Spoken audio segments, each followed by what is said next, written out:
Tonight on KPBS Evening Edition, protest across the nation and here in San Diego against President Trump's emergency declaration. It's love, not hate. That's what makes America great is love, not hate. That's what demonstrators are demanding from the Trump administration. Plus, relocating the homeless population in San Diego, the controversial temporary shelter. And a new drug is fueling the deadly opioid crisis, the rise of fentanyl across the nation. KPBS Evening Edition starts right now.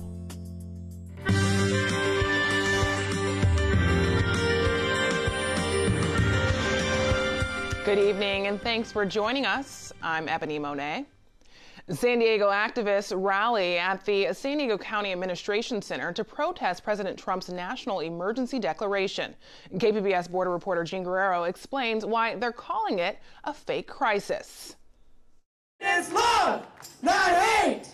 That's what makes America great. More than 100 people attended the rally, calling out the quote-unquote fake national emergency at the border, which Trump is using to fund his border wall. They brought attention to other crises they say are real, such as gun violence and climate change. Stephanie Cauchon is a bilingual special ed teacher in San Diego who says the real emergency is the way that the Trump administration is treating people of color. I'm tired of watching my children, my students cry because they think our government hates them. We do have a crisis. That crisis is a moral crisis taking place and coming out from the White House. Pedro Rios of the American Friends Service Committee says there is a humanitarian crisis at the border, but that Trump's national emergency declaration hinges on the idea that people are invading the U.S. He says that's an unfair characterization because most of the people coming are asylum seekers who shouldn't be kept out by a wall. Government should be attending to the needs of migrants, especially those who are seeking asylum, and not try to create any sort of blockade, not try to prevent them from their legal right, especially when they're presenting themselves at the ports of entry. Most of the people arriving at the border these days are families, and Rios says families are more likely to be seeking asylum than single adults. Last month, nearly 60% of all border apprehensions were migrants traveling in family units rather than as individuals, according to official government data. Jean Guerrero, KPBS News. Homeless advocates are applauding a decision by San Diego Mayor Kevin Faulconer to use a city facility to temporarily keep people off the streets. KPBS reporter Matt Hoffman says the plan involves moving a shelter operated by Father Joe's Villages. This temporary homeless shelter won't be here for much longer. Right here on Commercial Street, this lot is scheduled to be turned into affordable housing. And so starting in April, they're going to be moving people out of here and then temporarily to Golden Hall. The plan is to use the second floor of the old convention center. There's a number of rooms that will soon be fitted with bunk beds. Father Joe's officials say all 150 people staying at its downtown shelter will be able to move into Golden Hall. The idea is to stay there for around 3 months. In the meantime, its tent shelter will be relocated. It's a place for people to regain their sanity, regain their humanity. Bob McElroy runs the Alpha Project tent shelter downtown and says he's glad the city is offering Golden Hall as a temporary solution. We can't wait to build permanent sports. That's beautiful. That's one part of the big picture. That's not the whole picture. That's one part. But it's going to take billions and decades to build. So what do we do in the meantime? Funding for both the Father Joe's tent shelter and the one run by the Alpha Project is set to end in June. But the San Diego Housing Commission is recommending keeping the shelters open past that. Just for ours bridge shelter, there's 270 plus people that have already moved into housing, people going to school, people working every day. What are you going to go backwards? You're going to dump all those people back on the street? I mean, that's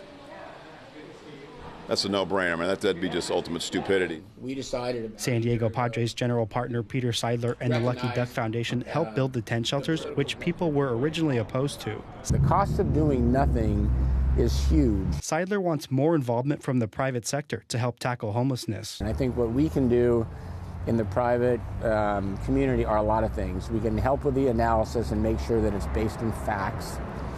We can push the politicians to do the right thing, to have the political will.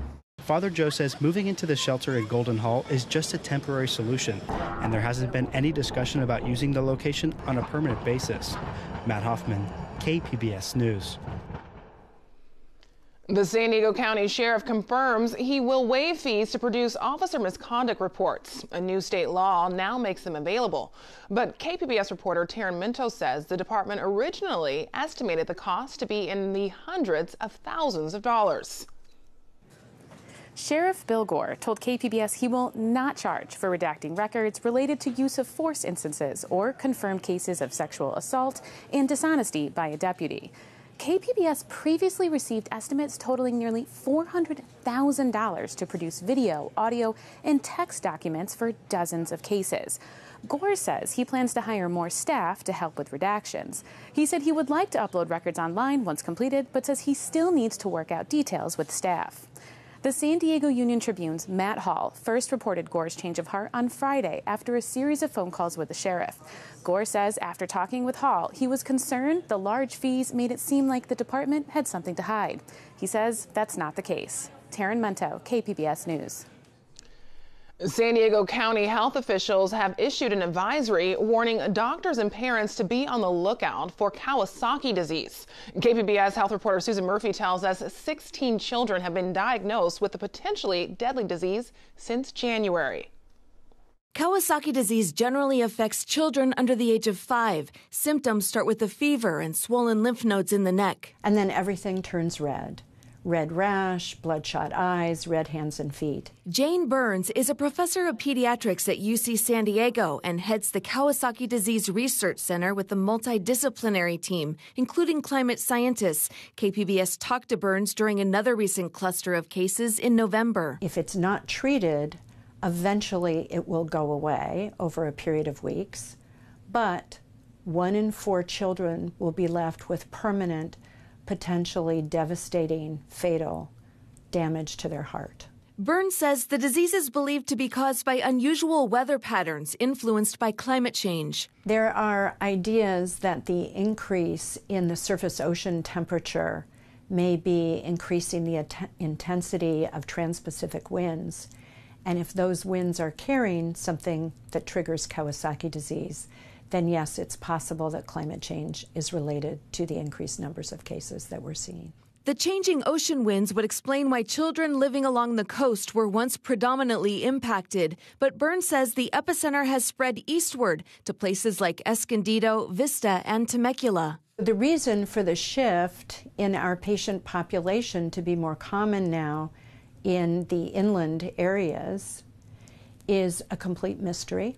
She says children of all races and ethnicities have been impacted, but Asian children are at an increased risk. And that's because there is a genetic predisposition to this disease, and Asian children are more likely to carry the correct genetic pattern to make them susceptible. She started studying the disease 35 years ago after one of her patients died. After the autopsy, we met with the family, and they brought in a paper bag of small bills that they had gone door to door collecting, and asked that I would do research on this disease.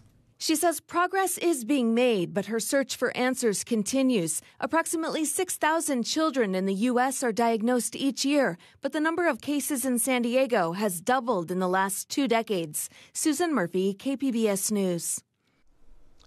U.S. Border and Customs agents here in San Diego intercept about 85% of fentanyl being smuggled into the U.S. So drug cartels are now moving east with their highly potent illegal product. Authorities in Arizona have noticed an uptick in fentanyl-related deaths. People say all the time, hey, why would they make this drug that's so powerful that's killing so many people? The reality is that they know that some of this is going to kill people, but for them it's an acceptable loss. DEA agent Douglas Coleman describes the deadly impact of a drug nicknamed Mexican Oxy. Coleman says authorities have traced it back to Mexico, where the Sinaloa cartel is actively smuggling the illicit fentanyl into the southwestern U.S. And the Mexican cartels have realized that we have this opiate addiction problem here in the United States, and so they're taking full advantage of that. They're mass-producing quantities of heroin like we haven't seen in 25 years, and they're producing hundreds and hundreds of pounds of fentanyl and shipping it across the border, which is capable of killing millions of Americans. CDC data shows synthetic opioids are linked to more overdose deaths than any other drug.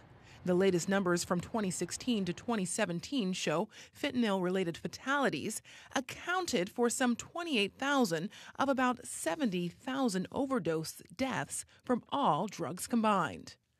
Part of the reason Mexican-produced fentanyl is so deadly is because the amount of fentanyl in these counterfeit pills can vary from almost none to a lethal dose of a single pill. In addition, most of the pills are labeled to appear as prescription oxycodone. The reason that they're so involved in fentanyl is because we have so many people that are addicted to opioids in this country, and it's a venue for them to get into that market even more so than they did with the heroin.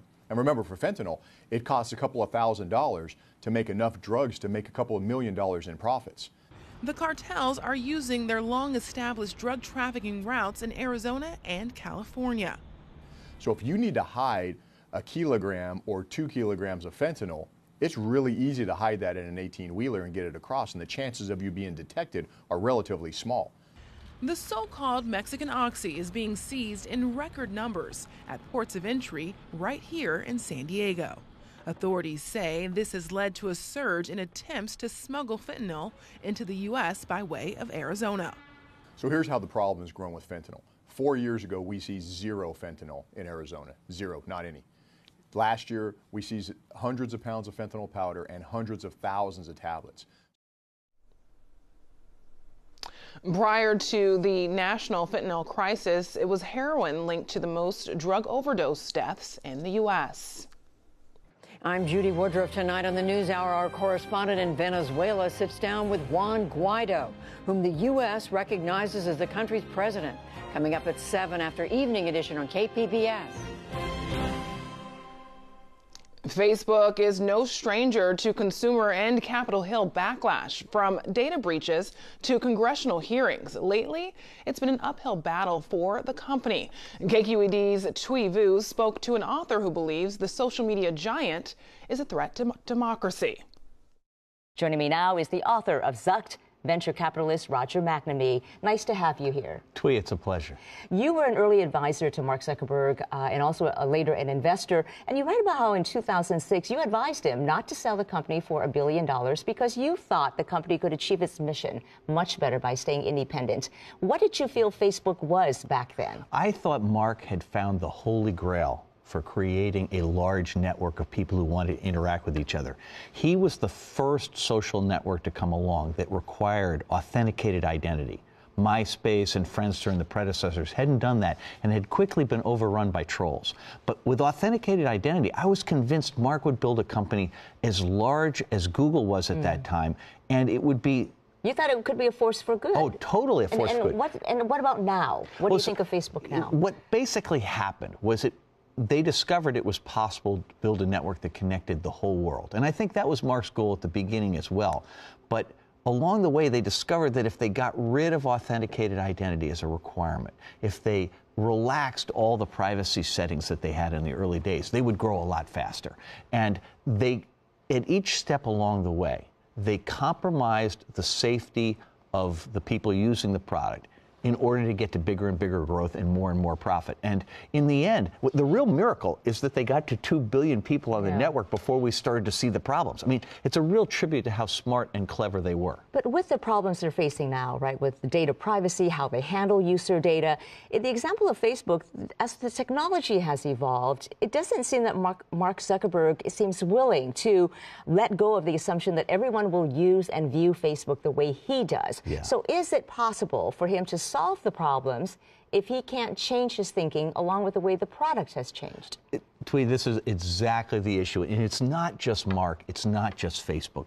The thing I discovered, I began, because I was so close to Facebook and I saw the issues first there, I thought originally it was just an issue being done to Facebook. What it really is something that affects all internet platforms that are based on advertising and attention. So Google and Instagram and YouTube and Twitter and Snapchat are all affected.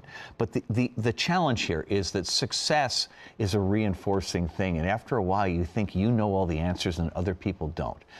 The mistakes that were made here, in my opinion, are forgivable. What I'm having trouble with is the resistance to change in the face of incontrovertible evidence. We know for certain that there are issues with public health, There are issues with democracy. There are issues with privacy. And there are issues with competition and innovation.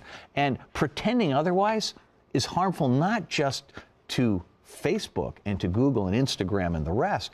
It's harmful to society and it's harmful to everybody. So if these companies continue to be resistant, as you say, what is the solution here? Do you think they should be regulated? And if so, what should that regulation look like? So, Twee, I think there's several areas we need to think about. One of the questions we need to ask right off the top is there are business practices that take place in our society that we have accepted without thought. One is that companies that collect our data are allowed to sell it to anybody they want or trade it to others, as Facebook would do.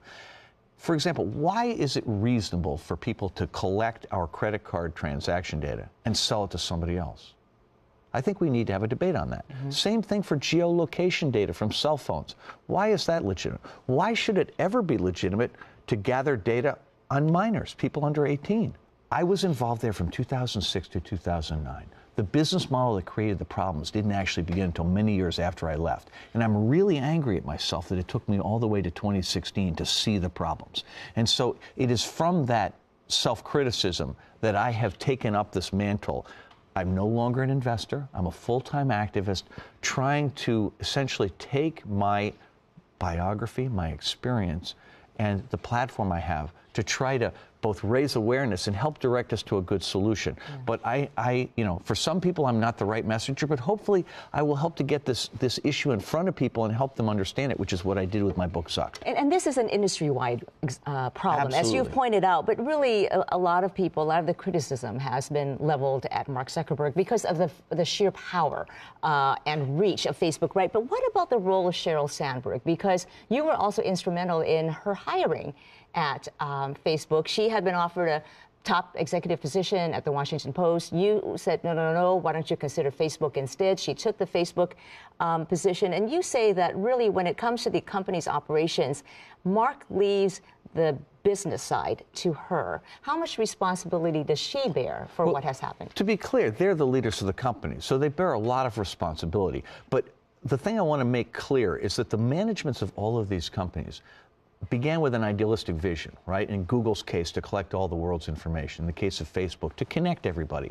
And that was not the problem. The issue was the business model creates all kinds of side effects that currently these companies don't pay the cost for. So it's a little bit like a digital chemical spill, right? And right now they're getting away without paying that cost, which they have to. I don't think changing management, whether you get rid of Mark and Sheryl at Facebook, whether you get rid of Larry and Sergey at Google, I do not think that's the answer. I think the answer is you have to change the business model, and it would be better if the existing founders did that because they're the ones with the moral authority to make those changes. All right. Much more to come on this, I'm sure, Twee, in the what new a pleasure. Congress. Thank you for having me. A pleasure to talk to you. Roger McNamee, author of Zucked. Thanks for being here. My pleasure.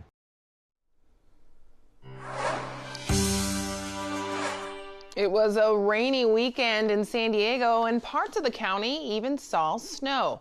This is video taken in Julian. Residents from all over traveled there this weekend, hoping to get some snow time before spring arrives. San Diego is under a frost advisory, and more rain is on the way. Let's go now to meteorologist Erin Calandra for tonight's forecast.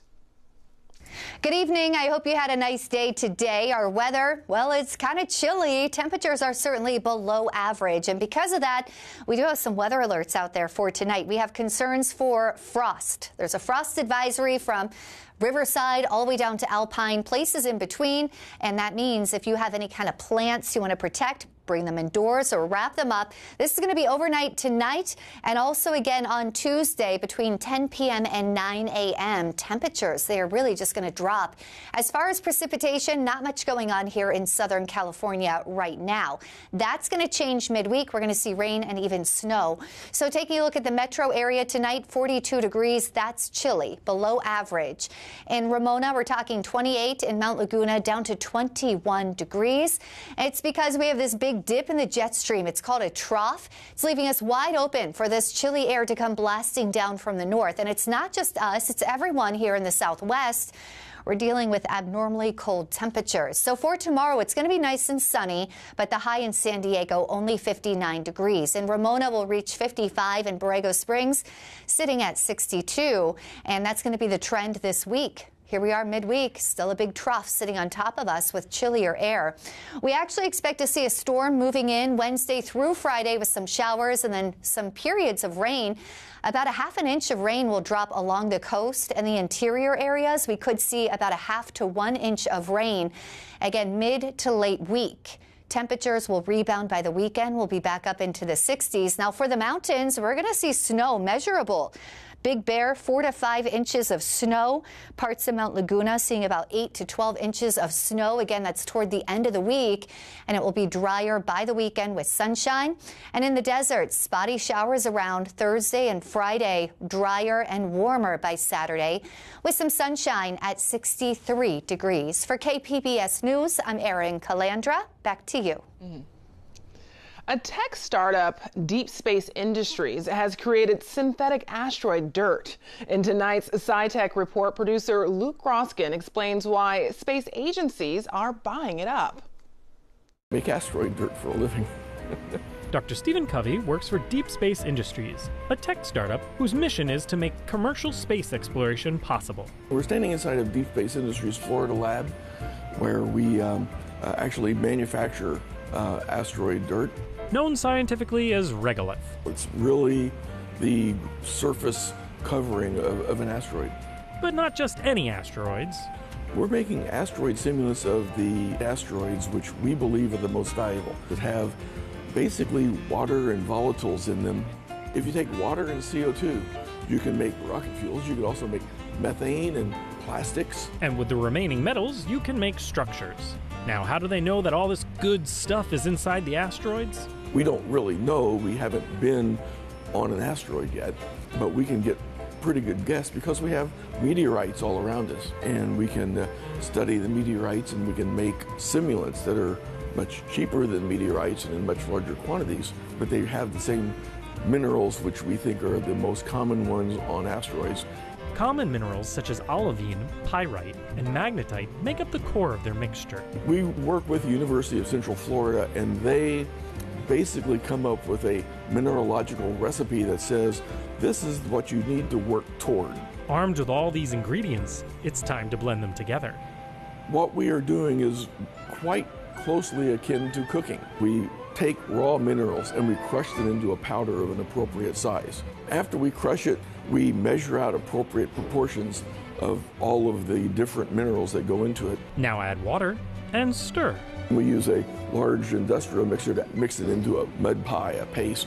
What you do next with this mud pie depends on what type of asteroid you want to simulate. For some kinds of asteroids which have clays in them that bind things together, we just take that, stick it into a drying room, and what comes out is then a hard cake of asteroid regolith. The other kind of asteroid, the ones that don't have clays in them, we have to bind them together with something else. We use something called water glass, sodium metasilicate. When we mix that into our mixture and we microwave it for an entire hour, it turns it into a hard rock. Then we run it through a high-speed flail to turn it into dirt again that we think replicates what we would find on an asteroid.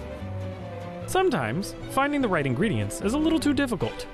One of the most common kinds of asteroids is basically more than half cronstite.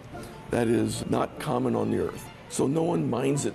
So Deep Space Industries makes it themselves. We put it in this big pressure cooker.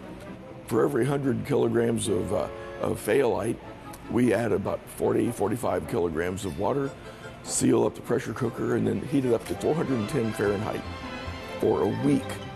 And then we open it up, and out comes cronstite. And it's more than half of some asteroids. We can make asteroids that are as soft as charcoal or as hard as concrete. And we make the full range because different kinds of asteroids are different strengths. With their simulants formed, Deep Space Industries delivers them by the bucketful to eager researchers. We've already shipped to NASA approximately 100 buckets of regolith, and we've sold to other space agencies, other countries. As more missions to investigate asteroids are planned, Deep Space Industries keeps cooking up simulants to meet the demand. After all, success depends on their accuracy. The Japanese tried to bring back samples of Itokawa. They brought back a lot of valuable stuff, their sampling mechanism failed. If they had had good simulants to try against, then maybe their sampling mechanism would have been designed a little bit differently and would have succeeded. Ultimately, Dr. Covey believes that the simulants will yield more than just pay dirt. They are the first step in making space mining a reality. Computers used to be science fiction. Cameras used to be science fiction. I think it's inevitable, but we are confident that it's the wave of the future. For Science Friday, I'm Luke Groskin. Here's a look at what we're working on for tomorrow in the KPBS newsroom.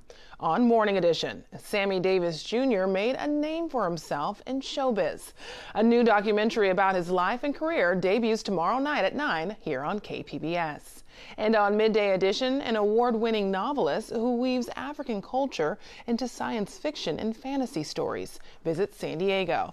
We'll have a preview of the Writers' Symposium by the Sea tomorrow on KPBS Radio. You can find tonight's stories on our website, kpbs.org/evening edition. Thanks for joining us. Have a great night.